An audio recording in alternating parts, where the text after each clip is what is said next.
ನಮಸ್ಕಾರ. ಇದು ಸುದ್ದಿ ವಿಶ್ಲೇಷಣೆ. ನಾನು ಶಶಿಧರ್ ಭಟ್. ಇದು ನನ್ನ ಡಿಜಿಟಲ್ ವಾಹಿನಿ ಸುದ್ದಿ ಟಿವಿ. ಮೋದಿಯವರ ಭಾರತದಲ್ಲಿ ಏನಾಗ್ತಾ ಇದೆ, ಈ ಪ್ರಶ್ನೆ ನಿಮಗೆ ಯಾವಾಗಲಾದರೂ ಕಾಡಿದೆಯಾ? ಇಲ್ಲಿ ಎರಡು ರೀತಿಯ ಜನ ಇದ್ದಾರೆ.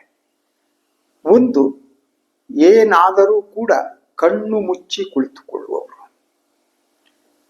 ಒಬ್ಬರು ಪೂಜಿಸುವವರು, ಇನ್ನೊಬ್ಬರು ಪೂಜಕರು, ಪೂಜೆಗೆ ಒಳಗಾಗುವವರು. ಈ ಎರಡು ರೀತಿಯ ಜನರ ನಡುವೆ ಭಾರತ ಇದೆ. ನೀವು ಪೂಜಿಸುವರಲ್ಲದಿದ್ದರೆ ನೀವು ದೇಶದ್ರೋಹಿಗಳು. ನೀವು ದೇಶ ಪ್ರೇಮಿಗಳು ಅಂತಾದ್ರೆ ನೀವು ಮೋದಿಯವರನ್ನು ಪೂಜಿಸಬೇಕು. ಈ ಸ್ಥಿತಿಗೆ ಭಾರತ ಬಂದು ತಲುಪಿದೆ. ನನ್ನೆದುರು 2-3 ಘಟನೆಗಳಿವೆ. ಈ ಘಟನೆಗಳು ಒಂದಕ್ಕೆ ಒಂದು ಸಂಬಂಧ ಇಲ್ಲದಿರಬಹುದು, ಆದರೆ ಸಂಬಂಧ ಇದೆ. ಒಂದು, ಹುಬ್ಬಳ್ಳಿಯಲ್ಲಿ ನಡೆದಂತಹ ಘಟನೆ ಮರ್ಯಾದೆಗೇಡು ಹತ್ಯೆ. ಮರ್ಯಾದೆ ಹತ್ಯೆ ಅಲ್ಲ, ಮರ್ಯಾದೆಗೇಡು ಹತ್ಯೆ. ಸ್ವತಂತ್ರ ಭಾರತಕ್ಕೆ ಇದು ಕಪ್ಪು ಚುಕ್ಕೆ ಅಂತಲ್ಲ, ಇನ್ನೇನಲ್ಲಿ. ಗರ್ಭಿಣಿಯ ಮಗಳನ್ನು ಹತ್ಯೆ ಮಾಡಿದವನು, ಅವನು ಯಾವ ರೀತಿಯ ಮನುಷ್ಯ? ಅವನ ಮನುಷ್ಯನೇ. ತನ್ನ ಮಗಳು ಅನ್ಯ ಜಾತಿಯ ಒಬ್ಬ ವ್ಯಕ್ತಿಯನ್ನ ಮದುವೆಯಾದ ಅನ್ನುವ ಕಾರಣಕ್ಕಾಗಿ ಗರ್ಭಿಣಿ ಹೆಂಗಸನ್ನ, ಮಗಳನ್ನ ಆತ ಹತ್ಯೆ ಮಾಡ್ತಾನೆ ಅಂತಂದ್ರೆ, ಈ ದೇಶದಲ್ಲಿ ಇಂಥ ಘಟನೆ ನಡೆಯುತ್ತೆ ಅಂತಂದ್ರೆ ಈ ದೇಶಕ್ಕೆ ಏನಣ? ಇಂತಹ ದೇಶದಲ್ಲಿ ರಾಮನನ್ನ, ಕೃಷ್ಣನನ್ನ, ಹನುಮಂತನನ್ನ ಪೂಜಿಸಿ ಏನು ಪ್ರಯೋಜನ? ನಾವು ಧರ್ಮಿಷ್ಠರು, ಧಾರ್ಮಿಕರು, ಹಿಂದೂಗಳು, ಹಿಂದುತ್ವವಾದಿಗಳು ಅಂದರೆ ಏನು ಪ್ರಯೋಜನ? ಇಂತಹ ಮನಸ್ಸುಗಳನ್ನ ಬದಲಿಸುವುದು ಸಾಧ್ಯ ಇಲ್ಲದಿದ್ರೆ ಅದು ಯಾವ ಧರ್ಮ? ಅದು ಇನ್ನೊಂದು ಘಟನೆ. ಕ್ರಿಸ್ಮಸ್ ಈಗ ಬರ್ತಾ ಇದೆ ಈ ವಾರ. ಕ್ರಿಸ್ಮಸ್ ಸಂದರ್ಭದಲ್ಲಿ ಯಾರೋ ರಾಜಸ್ಥಾನಿಗಳು ಆ ಸಾಂತಾಕ್ಲಾಸ್ ಬಟ್ಟೆಯನ್ನ, ತಲೆಗೆ ಹಾಕುವ ಟೋಪಿಯನ್ನ ಮಾರಾಟ ಮಾಡ್ತಾ ಇದ್ರೆ ದುಷ್ಟ ಅಯೋಗ್ಯ ಜನ ಹೋಗಿ ಅವ್ರ ಮೇಲೆ ದಾಳಿ ಮಾಡಿದ್ದಾರೆ, ಬೆದರಿಸಿದ್ದಾರೆ. ಇದು ಹಿಂದೂ ರಾಷ್ಟ್ರ, ಇಲ್ಲಿ ಇದನ್ನ ಮಾರಾಟ ಮಾಡುವಂತಿಲ್ಲ ಅಂತ ಒತ್ತಡ ಹೇರಲಾಗಿದೆ. ಇದು ಮೋದಿಯವರ ಭಾರತ. ಹಾಗೇನೆ ಮೋಹನ್ ಭಾಗವತ್ ಅವರ ಇತ್ತೀಚಿನ ಕೆಲವು ಹೇಳಿಕೆಗಳು. ಒಂದು, ಅಯೋಧ್ಯೆಯಲ್ಲಿ ಬಾಬ್ರಿ ಮಸೀದಿಯನ್ನ ಉರುಳಿಸಾಯಿತು, ಅದಾದ ಮೇಲೆ ಅದಕ್ಕೆ ಸಂಬಂಧಪಟ್ಟ ಹಾಗೆ ಸುಪ್ರೀಂ ಕೋರ್ಟ್ ತನ್ನ ತೀರ್ಪು ಕೊಟ್ಟಾಯಿತು. ಆ ಸ್ಥಳದಲ್ಲಿ ರಾಮ ಮಂದಿರ ಬಂದಾಯಿತು. ಸುಪ್ರೀಂ ಕೋರ್ಟ್ ಡಿಸಿಷನ್ ಪ್ರಕಾರನೇ ಇನ್ನೊಂದೆಡೆ ಮಸೀದಿಯನ್ನ, ಬಾಬ್ರಿ ಮಸೀದಿಯನ್ನ ನಿರ್ಮಿಸುವುದಕ್ಕೆ ನ್ಯಾಯಾಲಯ ಒಪ್ಪಿಗೆಯನ್ನು ನೀಡಿತ್ತು, ಸೂಚನೆ ಕೊಟ್ಟಿತ್ತು. ಮೋಹನ್ ಭಾಗವತ್ ಹೇಳ್ತಾರೆ, ಆ ಮಸೀದಿ ಬಾಬ್ರಿ ಮಸೀದಿಯ ರೀತಿ ಇರಕೂಡದು, ನೋವಾಗುತ್ತೆ. ಇನ್ನೊಂದು ಧಾರ್ಮಿಕ ಪೂಜಾ ಸ್ಥಳವನ್ನ ಅವರು ಹೇಗ್ ಬೇಕಾದ್ರೂ ಕಟ್ಕೋತಾರೆ. ನಿಮ್ಮ ಅಪ್ಪನ ಗಂಟು ಹೋಗೋದೇನು ನಿಮ್ದು? ನೀವ್ ಏನನ್ನ ಮಾಡೋದಕ್ಕೆ ಹೊರಟಿದ್ದೀರಿ? ಇದು ಮೋದಿಯವರ ಭಾರತವೇ? ಇನ್ನೊಂದು ಧರ್ಮದ ಮಸೀದಿ ಹೇಗಿರ್ಬೇಕು, ಚರ್ಚ್ ಹೇಗಿರ್ಬೇಕು, ಅವರು ಏನನ್ನ ಮಾಡಬೇಕು, ಮಾಡಿಕೊಡುವಂತ ಡಿಕ್ಟೇಟ್ ಮಾಡುವುದಕ್ಕೆ ನೀವ್ಯಾರು? ನೀವೇನು ಸರ್ವಾಧಿಕಾರಿಗಳೇ? ಈ ದೇಶ ನಿಮ್ಮ ಪಿತ್ರಾರ್ಜಿತ ಆಸ್ತಿನೇ. ಇಲ್ಲಿರುವವರೆಲ್ಲ ನಿಮ್ಮ ಗುಲಾಮರೇ. ಪ್ರಶ್ನೆಗಳಿಗೆ ಉತ್ತರ ಬೇಕಲ್ಲ. ಇಂಥ ಒಂದು ಪರಿಸ್ಥಿತಿ ನಿರ್ಮಾಣ ಆಗಿದೆ.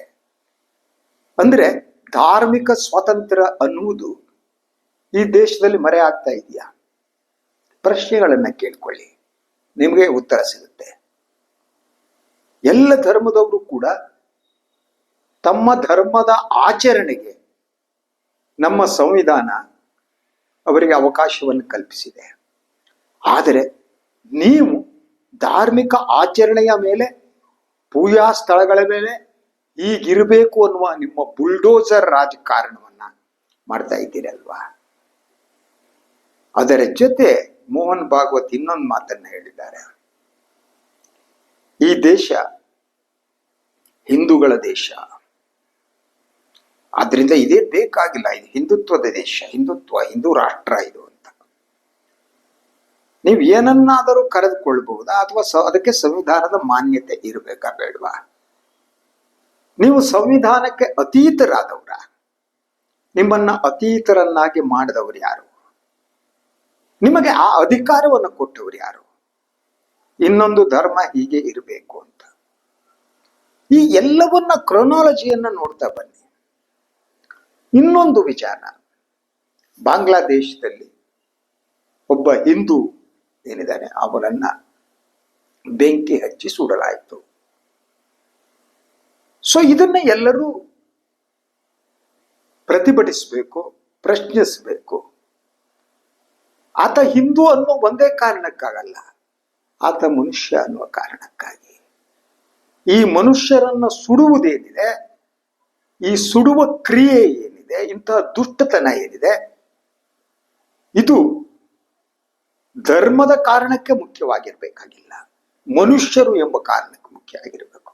ಆದರೆ ಇದನ್ನ ಆತ ಹಿಂದೂ ಅನ್ನುವ ಕಾರಣಕ್ಕಾಗಿ ನೀವು ಪ್ರತಿಭಟಿಸ್ತೀರಿ ಅಂತ ಆದ್ರೆ, ಇನ್ನೊಂದು ಧರ್ಮದವನಾಗಿದ್ರೆ ಆತ ನೀವು ಪ್ರತಿಭಟಿಸ್ತಿರ್ಲಿಲ್ಲ ಅಲ್ವಾ? ಸೊ ನಿಮ್ಮ ಈ ಮನಸ್ಥಿತಿಯನ್ನ ಏನಂತ ಕರಿಬೇಕು ನಾವು? ಈ ಮೋದಿಯವರ ಭಾರತದಲ್ಲಿ ಯೋಚಿಸಿ ನೋಡಿ.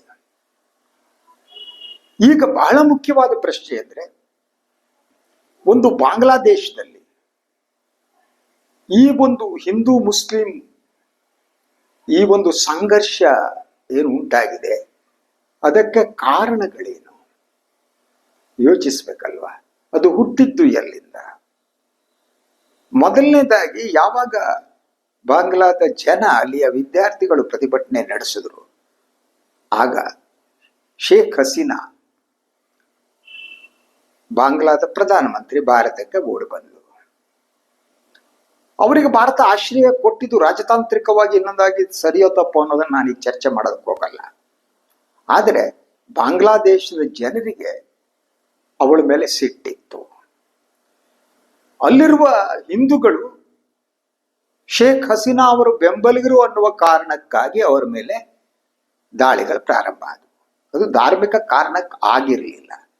ಆದರೆ ಭಾರತದ ನಂತರದ ನಿಲುವುಗಳೇನಿವೆ, ಆ ನಿಲುವುಗಳು ಬೇರೆ ಬೇರೆ ರೀತಿಯ ಪ್ರತಿಕ್ರಿಯೆಗೆ ಕಾರಣ ಆದವು. ಒಂದು, ಪಾಕಿಸ್ತಾನ ಈ ಬಾಂಗ್ಲಾದ ಸ್ಥಿತಿಯನ್ನ ಬಳಸಿಕೊಳ್ಳುವುದಕ್ಕೆ ಎಂಟ್ರಿ ತಗೊಳ್ತು.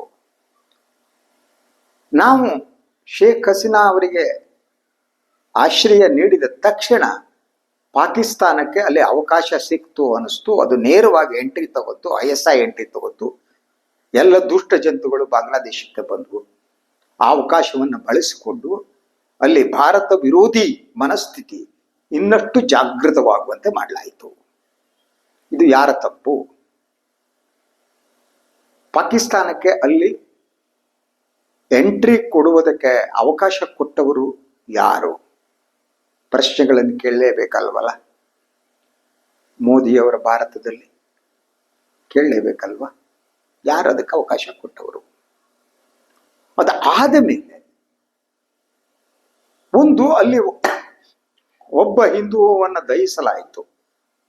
ನೀವು ಅದನ್ನ ಪ್ರತಿಭಟಿಸಬೇಕಾದ್ರೆ ಪದೇ ಪದೇ ಹಿಂದೂ ಹತ್ಯೆ, ಹಿಂದೂ ಹತ್ಯೆ, ಹಿಂದೂವನ್ನ ಬೆಂಕಿ ಹಚ್ಚಲಾಯಿತು ಅಂತೆ. ಅದಕ್ಕೆ ಸಂಪೂರ್ಣವಾದ ಕಮ್ಯುನಲ್ ಬಣ್ಣವನ್ನು ಕೊಟ್ರಿ.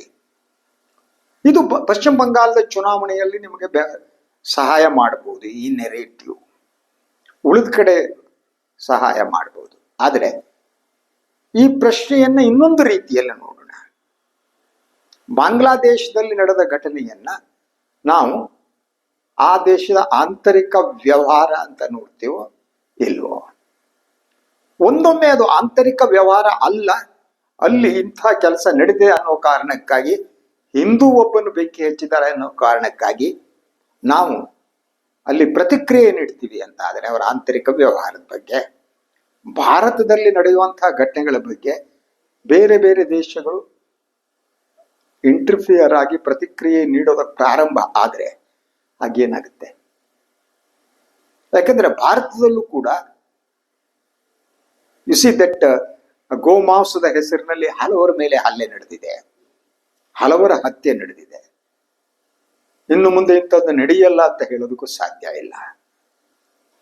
ಕ್ರಿಸ್ಮಸ್ ಸಾಂತಾಕ್ಲಾಸ್ ಮಾರಾಟ ಮಾಡಿದೆ ಅನ್ನೋದಕ್ಕಾಗಿ ದಾಳಿ ಮಾಡೋದಕ್ಕೆ ಹೋದವರು ಇನ್ಯಾರನ್ನು ಗೋಮಾಂಸವನ್ನ ತೆಗೆದುಕೊಂಡು ಹೋಗುವವರು ಅಂತ ದಾಳಿ ಮಾಡಬಹುದು. ಅದು ಇನ್ನೊಂದು ಹಂತಕ್ಕೆ ಹೋಗ್ಬೋದು. ಆಗ ಇಸಿ ವಿದೇಶಿಗಳು ಯಾವ ವ್ಯಕ್ತಿ ದಾಳಿಗೆ ಒಳಗಾಗಿದ್ದಾನೋ ಆ ಧರ್ಮಕ್ಕೆ ಸೇರಿದಂತ ಬೇರೆ ಬೇರೆ ರಾಷ್ಟ್ರಗಳು ಭಾರತದ ಒಳಗಡೆನೆ ಇಂತಹ ಘಟನೆಗೆ ಪ್ರತಿಕ್ರಿಯೆ ನೀಡ್ತಾ ಹೋದ್ರೆ ಆಗ ನಾವೇನ್ ಮಾಡಬೇಕು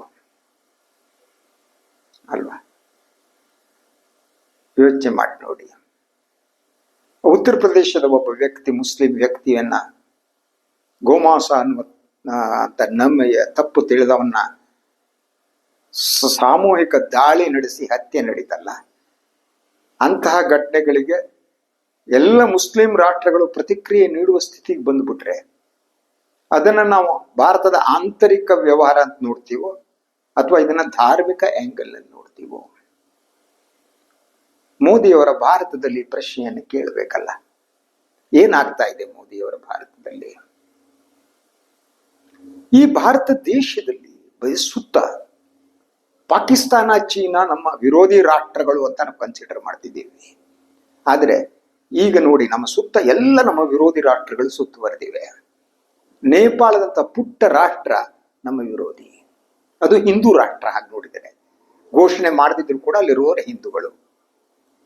ಅದು ನೇಪಾಳ ನಮ್ಮ ವೈರಿ, ಪಾಕಿಸ್ತಾನ ನಮ್ಮ ವೈರಿ, ಚೀನಾ ನಮ್ಮ ವೈರಿ, ಬಾಂಗ್ಲಾದೇಶ ನಮ್ಮ ವೈರಿ, ಮಾಲ್ದೀವ್ಸ್ ಜೊತೆನೂ ಅಷ್ಟೇ, ಶ್ರೀಲಂಕಾ ಸಂಬಂಧ ಹೇಳುವಷ್ಟು ಸರಿ ಇಲ್ಲ. ನಮ್ಮ ಸುತ್ತ ಎಲ್ಲಕ್ಕೂ ನಾವು ವೈರಿಗಳನ್ನ ಸೃಷ್ಟಿಸಿಕೊಂಡಿದ್ದೇವ ಅಥವಾ ಅವರಾಗಿಯೇ ನಮ್ಮ ವೈರಿಗಳಾಗಿದ್ದಾರ? ಒಂದವೇ ನಾವು ಸೃಷ್ಟಿಸಿಕೊಂಡಿಲ್ಲ, ಅವರೇ ವೈರಿಗಳು ಅಂತ ಆದ್ರೆ ಅವರು ನಮ್ಮ ವೈರಿಗಳಾಗೋದಕ್ಕೆ ಕಾರಣ ಯಾಕೆ? ಕಾರಣ ಏನು? ನಾವು ಎಲ್ಲೂ ಕೂಡ ಇವ್ರು ಯಾರಿಗೂ ಸ್ನೇಹ ಹಸ್ತವನ್ನ ಮುಂದಕ್ಕೆ ಮಾಡೇ ಇಲ್ವಾ? ಅಥವಾ ನಾವು ಮಾತನಾಡುವ ನಮ್ಮ ಭಾಷೆ ಹಿಂಸಾ ಪ್ರಚೋದಕವ? ಮೋದಿಯವರ ರಾಷ್ಟ್ರದಲ್ಲಿ, ಮೋದಿಯವರ ಭಾರತದಲ್ಲಿ ಪ್ರೀತಿಗಿಂತ ಹಿಂಸೆನೇ ಮುಖ್ಯನಾ? ಮೋದಿಯವರ ಭಾರತದಲ್ಲಿ ಮನುಷ್ಯತ್ವಕ್ಕಿಂತ ಧರ್ಮನೇ ಮುಖ್ಯನಾ? ಮೋದಿಯವರ ಭಾರತದಲ್ಲಿ ಶಾಂತಿಗಿಂತ ದ್ವೇಷನೇ ಮುಖ್ಯನಾ? ಏನಾಗ್ತಾ ಇದೆ ಮೋದಿಯವರ ಭಾರತದಲ್ಲಿ? ಒಂದು ನಿಮಿಷ ಯೋಚನೆ ಮಾಡಿದ್ದಾರ? ಯೋಚನೆ ಮಾಡಿ ಉತ್ತರವನ್ನು ಕಂಡುಕೊಳ್ಳಿ. ಮೋದಿಯವರ ಭಾರತ ನಮ್ಮ ಭಾರತನ ಅಲ್ವಾ? ಯೋಚಿಸಿ ನೋಡಿ. ಇದು ಇವತ್ತಿನ ಸುದ್ದಿ ವಿಶ್ಲೇಷಣೆ. ಇನ್ನೊಂದು ವಿಚಾರದಾಗ ಮತ್ತೆ ಬರ್ತೀನಿ. ನಾನು ವೈನ್ ಲೈಕ್ ಮಾಡಿ, ಸಬ್ಸ್ಕ್ರೈಬ್ ಮಾಡಿ, ಬೆಲ್ ಐಕಾನ್ ಪ್ರೆಸ್ ಮಾಡೋದಕ್ಕೆ ಮರಿಬೇಡಿ. ಹಾಗೇನೆ ಸಾಧ್ಯ ಆದರೆ ಸಹಾಯ ಮಾಡಿ, ಸ್ವತಂತ್ರ ಪತ್ರಿಕೋದ್ಯಮವನ್ನು ಬೆಂಬಲಿಸಿ, ನನ್ನನ್ನು ಆಶೀರ್ವದಿಸಿ. ನಮಸ್ಕಾರ.